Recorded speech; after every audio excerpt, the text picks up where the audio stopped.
Welcome back to Brewing with Cat. I am your host, Claude. Today we are brewing with the Clever Dripper. Begin by rinsing your Clever Dripper paper thoroughly.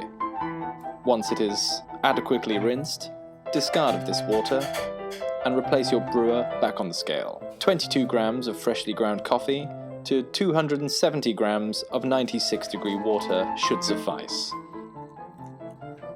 Replace your lid and wait 2 minutes.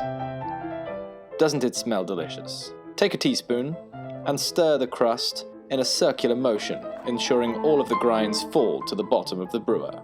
Grab your mug and place the Clever Dripper upon said mug. This process should take about 1 to 1.5 minutes. Remove the brewer and simply enjoy. Delicious. Until next time, goodbye.